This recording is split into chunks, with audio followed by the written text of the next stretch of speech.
Man, Arvind, how are you? How's everything with Juggernaut going? Difficult times at the moment. Yeah, I mean, we've been shut since April 7th, so nothing much to do over there. And it's been extended till the 1st of June, so we just got to wait and see for Juggernaut. I want to talk to you a bit about Rahul. He's, in terms of MMA, one of the most exciting prospects you've got going on right now. Been so impressed with him. Even when he lost in one, he looked good. You know, he's somebody who looks like he's got a high ceiling, someone who looks like he's improving all the time. And now he's started to taste some victories as well. So how is his progress in your eyes, and how have you felt about his career as a whole in one? He's faced some tough dudes. Faced Shannon Wirachai, Gary Tonin. Yeah, I mean, initially his first few fights in one championship have been tough, and well, the result didn't go his way and so on. But he's been winning his fights recently, and yep, he has been improving in each and every fight, and he's getting a little bit more confident. His skill sets are definitely improving a lot more, and I think right now he wants to step up to the plate as well, and he's looking for a fight with, as you know, Amir Khan, and we're trying to make that happen with one. And as soon as this thing dies down, hopefully that'll happen. You know Amir pretty well, right? You've been on the Singapore scene. Well, he's been on the Singapore scene. It's a small place in terms of the combat sports industry, right? So what do you think of Amir? Is he someone you respect as a fighter? I'm sure you've had interactions with him plenty of time. Yeah, definitely. I've known Amir, like, I think probably for the last more than 10 years or so. I've seen him grow. He used to be one of the premier Muay Thai fighters in Singapore. I know he and as you know, Shafiq the Slasher was one of my guys at the gym as well. They used to be teammates as well for Team Singapore, and he's always been a legit fighter, and I've seen him grow so much in the MMA scene and all as well. And yeah, definitely well respected fighter. And it's a great test for Rahul. And you know what? If you want to be the best, you got to beat the best. And I think over here, Amir is one of the best guys around. So yeah. How big of a challenge is this for Rahul, and how big of a statement would it be if he got the victory? Well, it'll put Rahul up there with probably top five guys in one championship in a division, and Rahul does want to go after the title as well. So we're looking at well, getting a good fight in, beating Amir, and then probably try to get a top three guy in the division, and who knows, go for a title. Do you guys get some interest coming from India? Because it's a bit of a promising time for them in terms of fighters, particularly in one championship with Ritu Pogak coming through and Aryan Bular fighting for the heavyweight title as well. There seems to be a bit of a stream happening in India. I mean, we know MMA's, like a lot of places, trying to grow there. Even football has to fight to grow in India. Cricket is king, right? But Rahul seems to be part of this growing generation from India. Have you noticed that? Yes, I have. In the last few months, we've been getting interviewed by lots of the MMA magazines and so on, and we've been doing the podcast and all as well.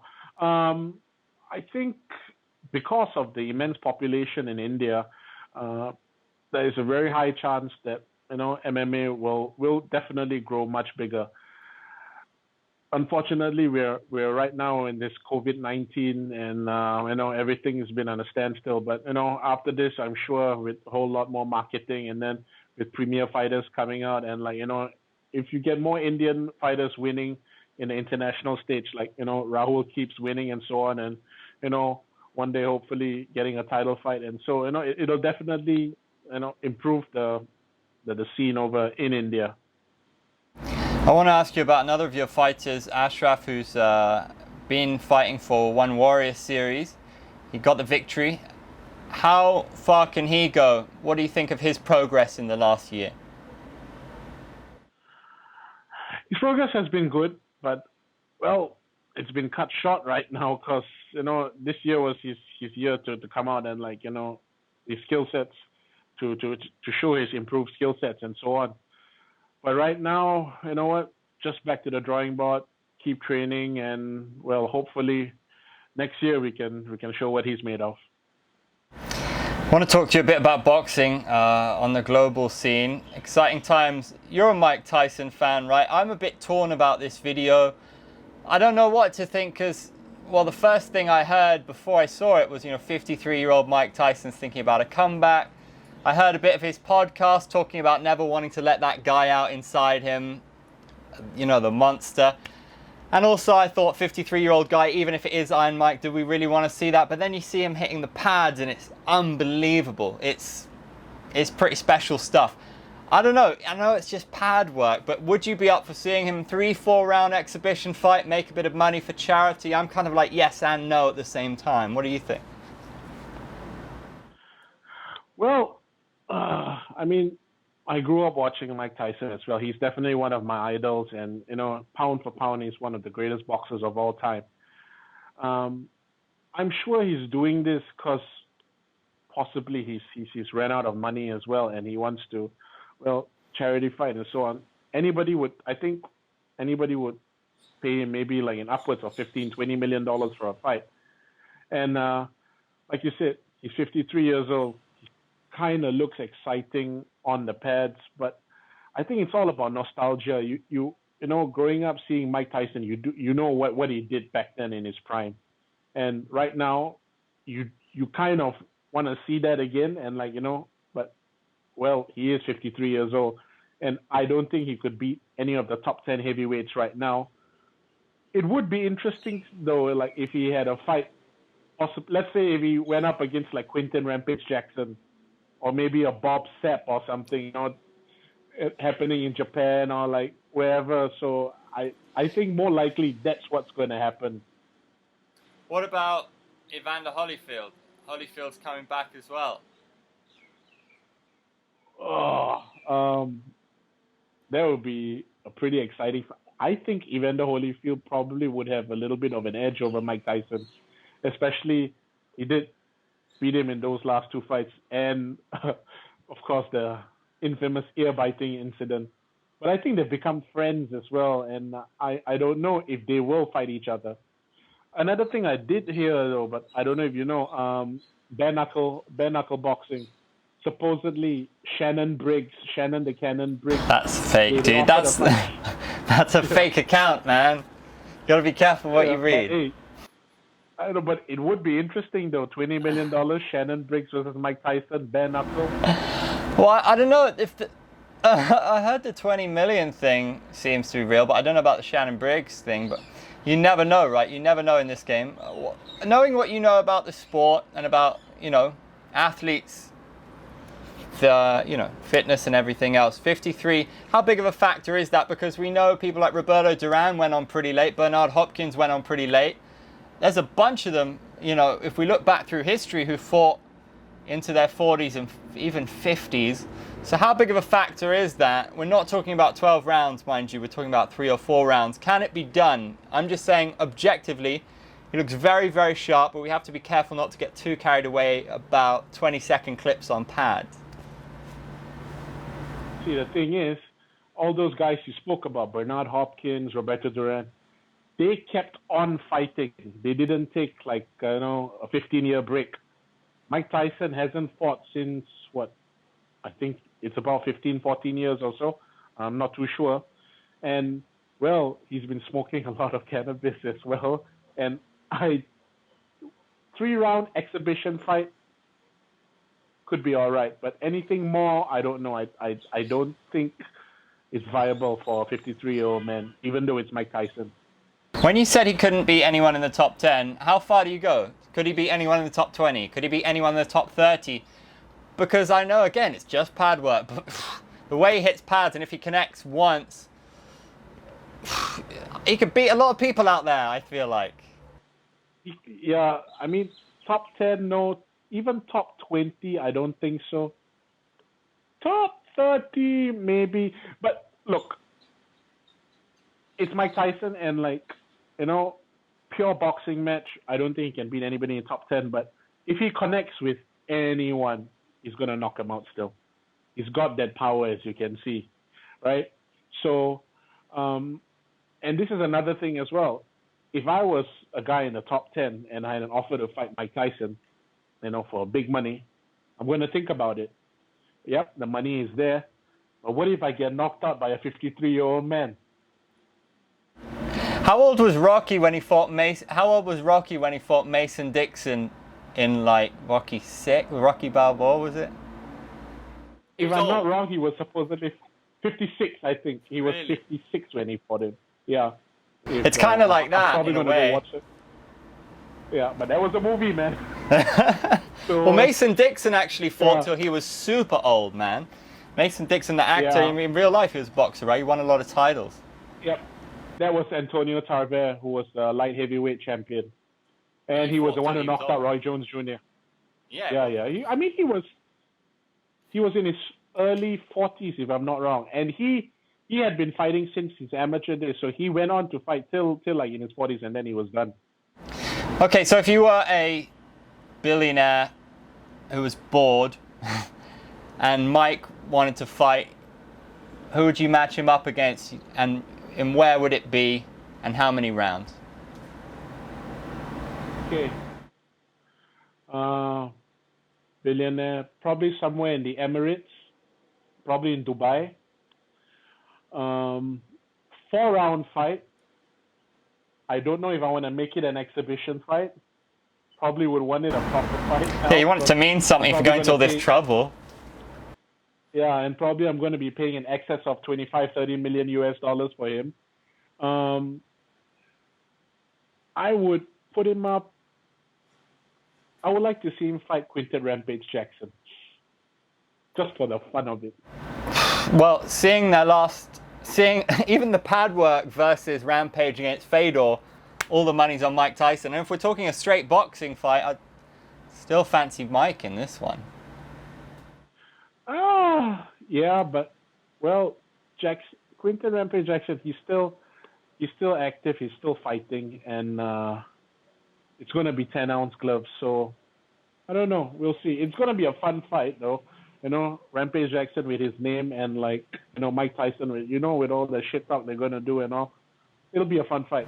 It'll certainly be fun. It's interesting, you mentioned the smoking on Tyson's part, and also the fact that maybe he needs the money. I think that might be the reason he doesn't need the money. I think he's got like a luxurious cannabis retreat business, and I think he's owning millions. He was on Rogan and he gave him a really fancy box of something, but I don't think he's actually short of money. I think he genuinely wants this for some reason, which goes against kind of everything he said previously. And he lost the hunger in the first place, right? Which is why he retired. I mean, he lost the hunger around 30 years old, so it's strange that it took him 23 years to get it back. It's all a bit intriguing. Yeah, I think he's in a better place right now. Back then, with all the problems he had and all the people surrounding him, right now he's in a better mental space, and I think probably because of the shutdown over there as well, he can't do anything, and then he probably, wanted to get himself back in shape, and then he thought like, shit, probably I could do this again. So yeah, I mean, who knows? Mike Tyson, 1-2 fights in, we'll see. But yeah, I just think that, now it's all this hoo-ha and Mike Tyson's coming back, we've got nothing much to talk about. Like the UFC just happened recently, and also there are no big fights on the horizon.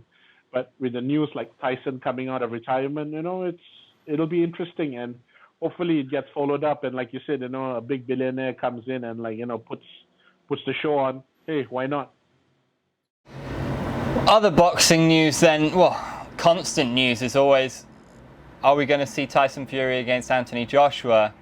I don't think Wilder's going to want to step aside. The competitor in Wilder surely won't want to step aside. What do you think should happen? I mean, Joshua's got to face Usyk as well, right? So that's right. Honestly, at this point right now, I don't see anybody beating Fury. He's the top man. Even if he fights Anthony Joshua, I don't think Anthony Joshua's going to win. First of all, Fury, boxing intelligence. He's got all these advantages with him as well. And you saw the fight against Wilder. and especially the second fight with his game plan and so on. So Joshua, I was a fan of him when he was in his amateur days, but right now I don't know. Especially after what I saw Ruiz did to him, Fury probably would beat anybody in the top 10 right now. But if Usyk he starts getting into the heavyweight division, which he will be, he's going to be a tough nut to crack. I still put my money on Fury against anybody.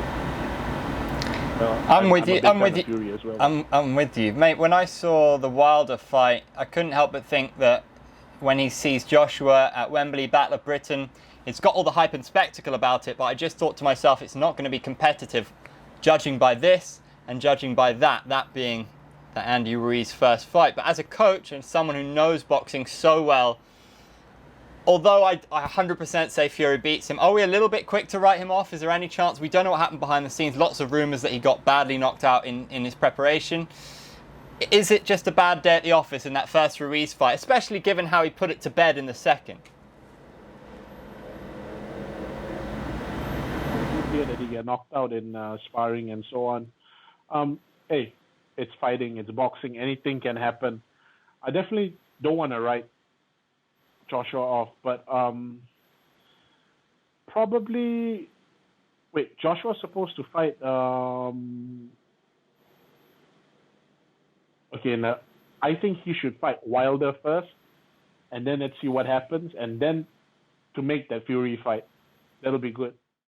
That would be good, but isn't that the whole trouble with this heavyweight division for the past 10, 20 years? You think that should happen, and that sounds like a lot of fun to me, but the logistics of making that happen, with all the mandatory challenges and different promoters, different channels, it's an absolute nightmare getting the fights we need to see, getting them actually coming to fruition. How long did it take for Wilder to fight Fury in the first place? Ages.